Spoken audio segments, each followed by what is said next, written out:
D K Shivakumar ಹೇಳಿಕೆ ವಿಚಾರ ಒಂದು ಸಮುದಾಯವನ್ನೇ ಸಂತೋಷಪಡಿಸಕ್ಕೆ ಹೇಳಿದ ಸ್ಟೇಟ್ಮೆಂಟ್ ಅಂತ ನಿಮ್ಗೆ ಅನ್ಸುತ್ತೆ?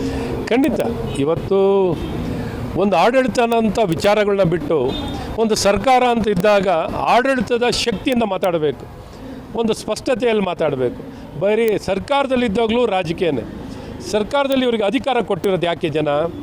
ಒಂದು ಆಡಳಿತದ ಮೂಲಕ, ಒಂದು ಪಾರದರ್ಶಕತೆ ಮೂಲಕ, ಒಂದು ಅಕೌಂಟಬಿಲಿಟಿ ಮೂಲಕ, ಈ ಮೂಲಕ ಒಂದು ಒಳ್ಳೆಯ ಆಡಳಿತವನ್ನು ಕೊಟ್ಟು ಗುಣಮಟ್ಟದ ಶಿಕ್ಷಣ, ಗುಣಮಟ್ಟದ ಆಡಳಿತ, ಗುಣಮಟ್ಟದ ಆರೋಗ್ಯ ಇವೆಲ್ಲವನ್ನೂ ಕೊಟ್ಟು ಒಂದು ಉತ್ತಮವಾದಂಥ ವಾತಾವರಣ ನಿರ್ಮಾಣ ಮಾಡಲಿಕ್ಕೆ ಎಲ್ಲೋದರೂ ರಾಜಕೀಯ, ಎಲ್ಲೋದರೂ ತುಷ್ಟೀಕರಣ, ಎಲ್ಲೋದರೂ ಸರ್ಕಾರದ ದುರ್ಬಳಕೆ, ರಾಜಕೀಯ ಪ್ರೇರಿತವಾಗಿ ರಾಜಕೀಯ ದುರುದ್ದೇಶದಿಂದನೇ ಈ ಕಾಂಗ್ರೆಸ್ ಪಕ್ಷದ ನಾಯಕರು ಇವರು ಎಷ್ಟು ಸಲ ಅಧಿಕಾರ ಪಡ್ಕೊಂಡ್ರು, ಎಷ್ಟೇ ವರ್ಷದ ಅನುಭವ ಇದ್ರೂ ಅನುಭವಕ್ಕೆ ಒಂದು ಗೌರವನೂ ಇಲ್ಲ, ಮಾನ್ಯತೆಯೂ ಇಲ್ಲ.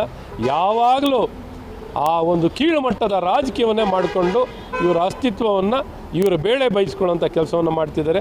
ಅಧಿಕಾರ ಪಡ್ಕೊಂಡು ಜನಪರವಾಗಿ ಕೆಲಸ ಮಾಡುವಂಥ ಒಂದು ಎಳ್ಳಷ್ಟು ಸಹ ಕಾಳಜಿ ಇಲ್ಲ ಇವರು.